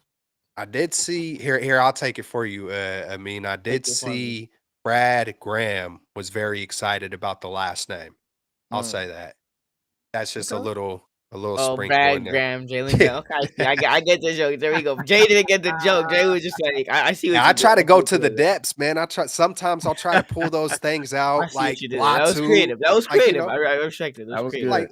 like Latu or Kuntz. I kind of wanted Kuntz because if you switch the U and the N and put an E and the L, we're almost Yep. like long lost cousins. You know that we didn't get Kuntz, but we got the Polynesian brother, Latu, who's gonna team up with Hufunga and just bring that good old spirit, man, and keep it thugging out. Hey, man. I just want to say appreciate everyone who came out tonight to watch Straight Out of the Bay. We appreciate all the support. Make sure you follow us on our own YouTube channels, the Straight Out of the Bay YouTube channel, Amin the Dream, Kelts Chronicles, and Bay Area Baller 18. Feel free to follow us on our YouTube channels. And we appreciate you guys rocking with us tonight. We appreciate you being active in the chat. But I gotta ask, just quick roundtable, final thoughts on the NFL draft. And I'll go first. I thought the 49ers had a solid draft. I would be somewhat surprised if we drafted a day one starter. Maybe Jair Brown out of Penn State, maybe, but I think Tayshaun Gibson played so well last year. Unless he falls off, I just see him, starting this year. But as we discussed earlier, Jair Brown could be involved in some 3 sets at the safety spot. So I was surprised that the 49ers didn't draft a running back. That was surprising to me. I know we did sign a few UDFAs, but that was surprising. We didn't address the right side of the offensive line, but that tells me, and I think John said it earlier in the show, that it was either John or Niner Game podcast. One of them said that the 49ers are comfortable where they're at along the offensive line. I know a lot of other people didn't feel that way going into the draft, but the 49ers have made investments in the offensive line, and you got to develop these guys. And of course, we added depth in the offensive line with UDFA. So it's all about competition. And I think overall it was a pretty good draft. And I'm looking forward to what these guys do in mini camp, training camp, preseason, and they'll start trickling down that roster and getting it closer to 53. And you know, competition brings out the best in people, and may the best man win. So, what were you guys' thoughts? Final thoughts on the draft? Disappointed, happy, wish we would have addressed a certain area on the roster. Feel free. Man, I feel like 99%. There might have been that just like point zero whatever percent that didn't have at least one offensive lineman on their mock draft. I mean, that might have been the biggest shocker. But I put a tweet out, said, "Hey, they must be, they must be extremely confident. I'm going to have that same confidence because that tells me that they believe in a guy like Zakil. That tells me that, I did find out the golden helmet, not this year, but the past golden helmets were given out to guys like Hufunga, McKivitz, and that ties right into McKivitz. You know, I don't think they just give out gold, their gold helmet to anybody, and I bet they've given it out to people who aren't so great, you know what I'm saying, who didn't pan out. But I love the dogs that we got. Completely shocked by the Moody and the Latu pick. But after, you know, Moody's gonna play and he's gonna probably be good. I think he's gonna pan out. He's gonna be really good. And hey, what if Alatu does shock us and all of a sudden he's good? Then it's like, oh, hey, this could be one of the better drafts. Sometimes those C minus type drafts, I'm not calling it a C minus. I've heard other people call it that. Sometimes those C minus type drafts wind up being one of your best. It's a coin toss. Every draft is a coin toss. That's why we've had guys in the third, fourth, and fifth round wind up being all pro type players, because there's I don't think there's too much separation from once you go to 40 to 255. I think a lot of these guys are very close, man. There's not, these guys have been training their whole lives. These guys are all talented. And I think, overall, we got a lot of dogs. We got a lot of guys who score touchdowns from big schools with a lot of experience. A lot of experience. Straight dogs. What's up, Terror Dome? Yee! In the mighty name of Jesus. Good to see you, my man. Yeah, but overall, those are my takes. We got dogs scoring touchdowns, filled a few needs. Love the safety pick. Love the D winners pick. I like to be honest, I like majority of the picks, especially if Latu pans out. But if I kind of think the 49ers are looking at it, like we don't care. If Latu does it and Willis does, we don't care where they hit, how they hit, when they hit. We're going to get some guys in here that are going to succeed, and that's why we have one of the best rosters in the NFL. So that's my final takeaway from it all. Yes, sir. Yep. I mean, I'm overall happy with this draft. Now, there were some picks like I felt like that I was surprised with a little bit, like the Jake Moody pick, like the Ladu pick. But overall, I was happy with this draft. Obviously, when you don't have a first or second round pick, it's kind of difficult. But with the guys the Niners drafted, I'm pretty satisfied. Now, the most surprising thing was I thought the Niners would draft an offensive lineman, even outside of running backs. I feel like we already, with the Christian McCaffrey trade, I feel like we needed some offensive linemen. What that does show me, like, everybody else has been talking about, is that they believe in the guys that are already there. They believe in the Nick Zakels. They believe in, a Jalen Moore. They believe in a Jason Poe. They believe in these guys. And, like, even going back to last year, offensive line was kind of a question mark. What about Spencer Burford? What about Aaron Banks? What about, Mhm. Jake Brendel? And I'll be honest, like I had my fair share of concerns. I know a lot of Niners fans did also. But then when you look at, when Kyle Shanahan and John Lynch have belief in, some of these guys, a lot of the time there's a huge reason on why they have belief in some of these guys. Not just because, they're on the 49ers and they play for the 49ers, it's because they actually see something in them. So even going back to last year is kind of a concern, but it actually wasn't so bad.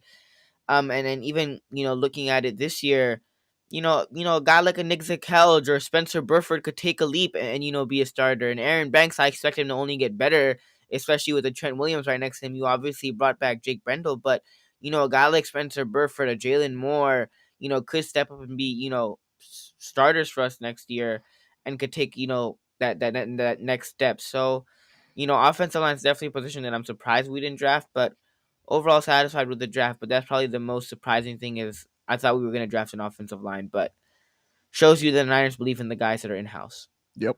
And Trey Lance is still on the roster. I mean, it was just so Oh much. no! Oh no! Bro, I hey, thought did I thought he about was gonna Trey. get hey, bro, traded. I bro, thought he Yeah. was gonna get traded. did we just go Whoa! through? Hey, did we just talk 49er football for And like we an didn't hour and mention, yeah. 24 minutes, and there was no Brock, no Trey, Right, there was right. no division, there was no. Well, you know, I know a lot of people there. When you have this division and you have this versus this, and you have to pick a side, it just makes it thrilling and exciting. But I'll be honest, man, they're both 49ers. I love both players. I really do. But like if I was forced to divide the way I see things and I had to choose, like I'm a Trey guy, been since day one. But I love both the dudes. Like they're 49ers. And I just wanted to put that in there. I get it. You know, some of us grown men around this age, you know, I know it means younger, but you know, we like to thrive on that kind of. I don't know. I'm different. I hate drama, you know, and it's kind of dumb because there is a lot of it in sports. You know what I'm saying? It's like, oh, it's you know, it's kind of fun, but it's like I've heard enough of the Trey and Brock thing. I don't know how you guys feel about it, but yeah, man, I it's like completely agree. I think a lot of it is clickbait. A lot of it is just to get views. And hey, I for people that gotta. do that, more power to you if you want to do that. But yeah, at this point, is whoever the best man wins will be under center week one. There it We've is. seen in Shanahan seasons where we've used more than one quarterback, so we already know what's up with that. But yeah, man, I can't wait till the pads come on, guy starts practicing, and There yeah, it but is. I agree with you, Kels. I Yeah, completely yeah. agree with you, man. I'm Yeah, and And I that's bite the real quick. I mean, I go bite ahead. the hook sometimes. I bite the hook, and I'm talking out the side of my neck, especially with tweets. But in the moment, sometimes that's how I really feel. And then yeah, you know, I cool down or whatever. But you know, I'm more on the hype. You know, you've taught me a lot about that too. You know, Jay and the Bay, just like, hey, man, it's that logo, man. It's the logo. It's the team. And you know, sometimes I veer away from that because of the outside noise. But at the yeah, beginning, middle, and end of the day, we got two great young men that seem like they freaking care, that want to put the work in. And it sucks that we're still kind of going through this, but I just hate when it starts feeling like Jimmy and Trey, or just the vision and the unnecessary uh it's not like it's like I know it's not rainbows and unicorns. Things ain't gonna be perfect. This is competition. You need that battle. The battle is always gonna be there no matter what you do, football field or not. That's not really what I'm saying, but it's like I can't wait until we do have just one dude to where everybody could rally behind that dude and get right, behind him. But it's unfortunate that there has to be the unnecessary bullshit that goes the hate, that real kind of hate where it starts turning into more than football, this versus that. It's like, man, this world has enough of that. Don't we come to football to kind of escape that? But then I come to right, football and I see the same political crap, the yeah, same continuous verbal. It's like, dude, it's been 4 months and this is what we're still talking about. Really? Like, yeah. come on, like, you know, and I know I'm getting a little passionate and fired, but really, like, this is what we're doing. Like, we just did a whole hour and 24 minutes. Salute to you, Jay. Salute to you, Amin, because I didn't even notice it, and Yeah. it felt cool, man. It felt cool to not, you know. And I know we just had the draft, so we had stuff to talk about, but I hope we don't hear for the. And if we do, man, you know, I just gotta, you know, do like Jay does and just go up off of Twitter for a little while, you know, say forget YouTube for a For little my own while. sanity, I have to, man. For my own sanity. For real, bro. I feel it. I feel it. I feel it. Nah, it's Keep all scrolling. you guys are right? Like a lot of it is like the rumors before the draft. He's gonna get traded. He's gonna get traded, or you know, they're not Brock. Like even a lot of these rumors were like Brock Purdy. That like I don't know if I didn't watch the interview, so Brock Purdy might have actually said that he's not playing this year or whatnot. But like all these rumors, every single offseason there's some sort of Niner quarterback, controversy or news or rumors every single offseason. Jimmy Garoppolo, is he gonna come back? Or Brock Purdy, is he not gonna play? Or they're gonna trade Trey Lance for Malik Willis? And I'm just like, all of it, it's nonsense, right? Like the other day, my dad, who's a Niners fan, who doesn't really, pay attention too much to the offseason and the draft and stuff like that, but like he got like a notification on his phone saying the Niners, best, draft moves for the 49ers. And one of them said, he clicked on it, one of them said the Niners trading Trey Lance for Malik Willis, and he asked me, right? He's like, "Wait, did they trade Trey Lance for Malik Willis?" And I'm like, "No, that's just all nonsense. Like, it's just all, you know." Clicks. But here's the way that I've looked at it. Kruger rode that thing hard. I don't know if Kruger It pulled up on my dad's Google notifications. I was sitting eating dinner, and he was like, I was eating food, and he was like, "The Niners traded Trey Lance for Malik Willis." What? And I'm like, "Nah, where'd you hear that from?" That's hella funny, man. It's like, hey, Kruger had that one going strong. I bet he's proud of it too, man. But Kruger's been in this business for, you know what? It's understandable. Kruger's been in this business for how many? And I'm not even knocking people who like do that stuff, but it just me personally, it gets frustrating just as a passionate fan. The way, I try to keep it real as much as I possibly can, and it does get frustrating hearing it. But I never for 1 minute truly thought like Trey was getting traded. Like not, I went somewhere. I can't remember where I put the comment. I was like, he never was like someone worded it. However they worded it, I was like, he never was. He never was on the trade block. I just got tired of it to where I was like, he never just because you put when you need to anything is possible, you know.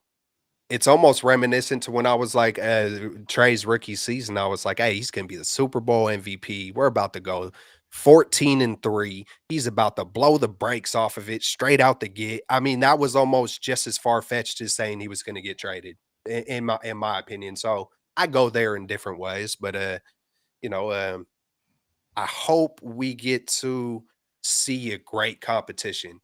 I hope we get to see both of these dudes eventually just have great careers. Both of them, regardless of which one stays a Niner and which one doesn't. It's inevitable. One will probably go somewhere else at some point.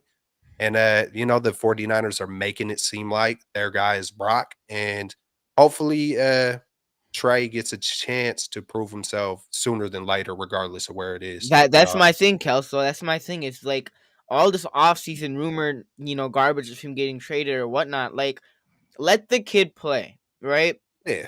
And at the end of the day, right? And let the kid play. Brock Purdy got the opportunity to play, and now you know what Brock Purdy is to a certain extent. Now, at the same time as, yes, Brock Purdy looked amazing, and this Niners team is still pretty much has the same core, but like the same thing happened with Jimmy Garoppolo. And I'm not saying Brock Purdy's Jimmy Garoppolo. I think he's better than Jimmy Garoppolo. Right. But in terms of like, you look at Jimmy Garoppolo in the 6 games that he came and he had that, miraculous 6 games. We go like 5-0, 6-0. He gets a huge contract. Obviously Brock Purdy's still a rookie, under a rookie contract, but then Jimmy gets hurt next year. And then, he's not the same. Brock Purdy, has that elbow surgery. Who knows how well he'll come back. At least Brock Purdy's, had the opportunity to play, whereas Trey Lance hasn't. So to say, he's going to get traded, to say all that, like, it's not fair to the kid because he hasn't gotten the opportunity to prove himself yet. And, like, the way that I've looked at it is, like, after a while with the Jimmy and Trey situation, like, even going back to last year, Trey Lance went down and Jimmy Garoppolo was the quarterback for this team. And I was at that Seattle game. It sucked when Trey Lance went down. But then I went, like, at first I was like, all right, like, do I really want to watch Niner football this year? But then when I looked at it, going back home and having a couple hours to reflect on it, I'm a Niners fan first. So as much as I might have a preference on who I'd rather have be the starting quarterback, I think both are great, young, phenomenal, exceptional men. Both are great leaders. Both are capable of being starters in this league, whether that's on the 49ers or for another team.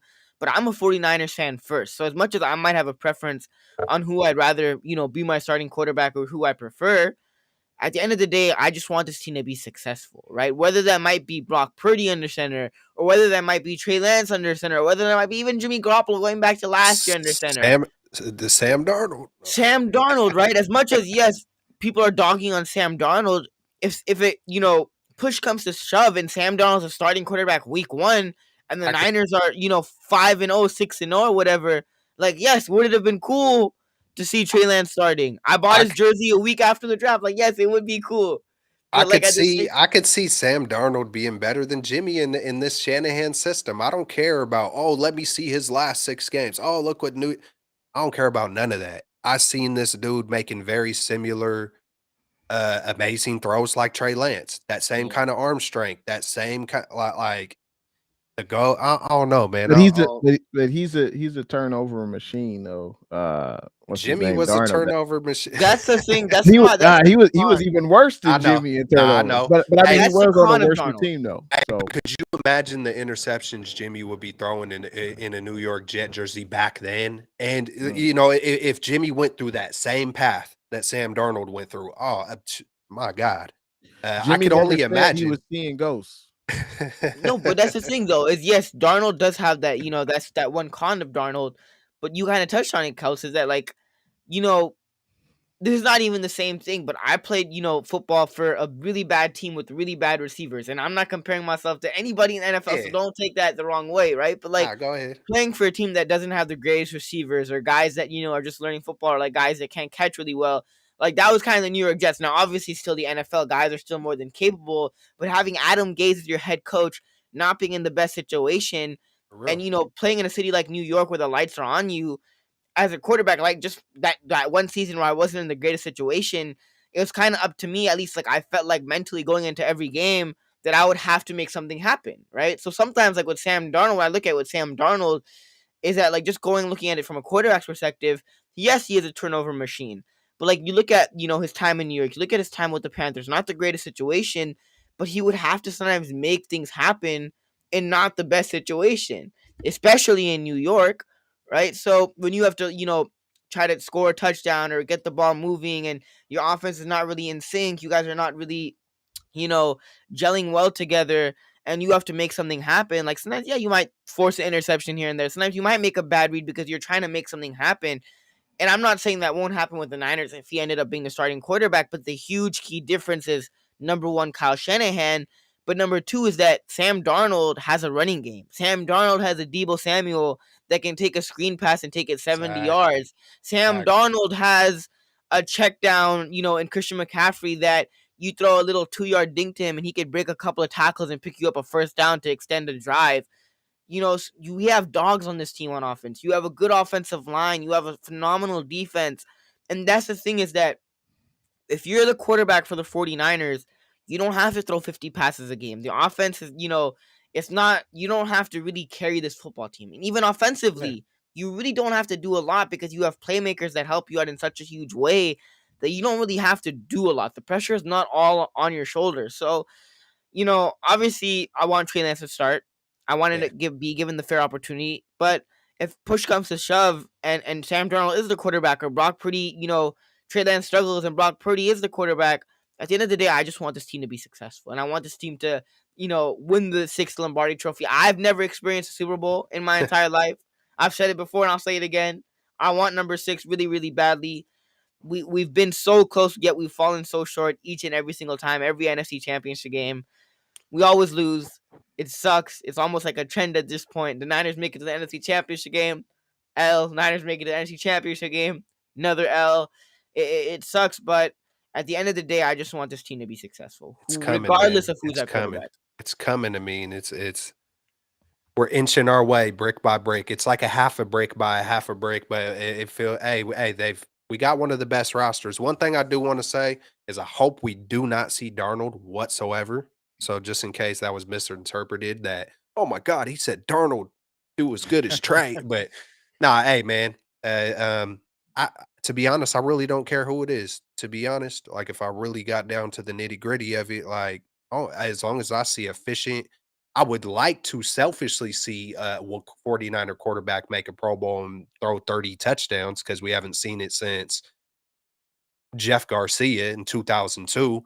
But one thing I do want to say about all three of these quarterbacks that I am happy about is I don't feel like we're trapped in a box no more like we were with Jimmy Garoppolo. That is one thing that I could see from all three of the guys that and I don't know why people keep on saying this man, Brock Purdy, noodle arm, not just noodle arm, but like he has 0 deep threat. Am I the only one that didn't see some of his deeper, like, on the money passes last year? I mean, I know it wasn't absolutely perfect, but I coulda swore he did hit CMC on the sideline on the money, George Kittle over the middle, even though Kittle stole it on the money. A couple more other like, I don't know, maybe people want it to be 70, 60 yards down the field and not 30. I don't know. Maybe I didn't watch it right. Maybe it really was only 28 air yards and not whatever. Like, but I feel like Brock is, doesn't. I know he's smaller, but I don't feel like he has a weak arm like that. I don't know. Maybe Maybe I they're need it. comparing it to Trey, and it's not like Trey's arm, which is fair to Yeah, say. But yeah, I yeah, but I yeah. think I think Absolutely, the I absolutely. think the worst part about being a Niner fan, if I should say, the worst part about the last 7 years of being a Niner fan is Shanahan still hasn't figured out the quarterback position. Yeah. And I know we've got a lot of weapons. Oh We have a man, great team, but I we still meant haven't figured it out. There's still no clear cut number one. But hopefully we have a better idea, about that D'Amico going might forward. D'Amico might have figured it out year one. Now who woo, knows what CJ CJ Stroud will do, Stroud. but damn, D'Amico woo. Ryans. Give Yeah. me Will Anderson and give me CJ Salute, Stroud. Who's he throwing to salute. though? That's the thing. You got to give him some weapons too. Like, I don't even know who they got. I don't even know who they got. yeah. But yeah, there's no doubt. I You got wonder if that takes I'm sorry. pressure off to not have some high talented. Well, I know one could say, "Oh no, that takes all the pressure off a young quarterback to have that absolute number one." But I wonder if it's. I don't know. I'm just like thinking about Brady, like when he just all the years where he had almost no receivers, and even in his young, like Brady's stats But were but not but that Brady great. wasn't drafted, third Yeah, of overall course. and Yeah, expected of to course. start, his rookie year. So I think there's still going to be pressure on Stroud, but no one's expecting the Texans to be a And playoff team. and on top of that, Yeah, Brady was, when Brady got there, yes, they had a great defense and everything, but like Yeah. Brady to win the Super Bowl, like even if Brady hypothetically lost the Super Bowl, right, with a great defense, he still had the excuse of, all right, like, he's a young guy, yeah. 7th round pick or whatever, 6th round pick, late round pick. The moment was too big for Tom Brady. And, maybe the legend of Tom Brady might have not have been so big as it is today. He might not have been considered the GOAT. Who knows? But, the same thing, Purdy had that kind of excuse last year, but he ended up stepping up to the plate and was huge for the Niners. But even if Brock Purdy, for example, came out and, stunk the bed last year, I think a lot of Niners fans, including myself, would have been like, all right, it's a 7th round pick. We're down to our third string. Like, what can you expect from a third string? But Eh. because he stepped up to the plate and he kind of did his thing, even though we know how talented this team is, if he did stink the bed, I don't know how many Niners fans would really be mad at him because he is our third string, 7th Uh, round pick, Mr. Irrelevant, but he kind of, changed the narrative. Man, Brock could have went 50% and we would have been like, Brock is pretty good. I mean, I think it gets a little underrated on exactly what Brock Purdy really did last year. Like, I mean, it was spectacular. It was amazing. We were talking week to week, like this is some record-setting one of two and one of three in NFL history. Like, I think sometimes we just like kind of immediately want to do that. Oh man, it's the same as Jimmy. He's going to be trapped in that box. We're going to give him a payday. Same as no, man, these are two completely different dudes. Off the field, on the field. That's what I see. I seen this man. Well, Jimmy could escape earlier before his ACL. Nah, he was not escaping like Brock Purdy. This man is swim like I don't know. I think Brock is a lot better, but I still feel like Trey could be even better. You know that, And, but and and time it's will tell, man. time will tell. And that's So all we can really do. We'll see what happens in training camp. Hopefully all the guys are healthy. We'll see what happens, but I think that will conclude the show for tonight. Great to have you gents on. Make sure you guys follow us, Jay in the Bay YouTube, Celts YouTube, the Dream YouTube's Bay Area Baller 18 YouTube. We'll be back. Not exactly sure when, but we'll definitely be back to talk about our San Francisco 49ers. Once again, huge shout out to everyone that was in the chat tonight, and appreciate those super chats as well. I think that was Big Low Country Sports and Blue True. Make sure you guys, as Kels, I was just going to mention Warriors, Lakers, game 1 dang on right, bro. Tuesday. Can't Dang wait. right. Playoffs, can't wait. But y'all have a good night, man. Yee.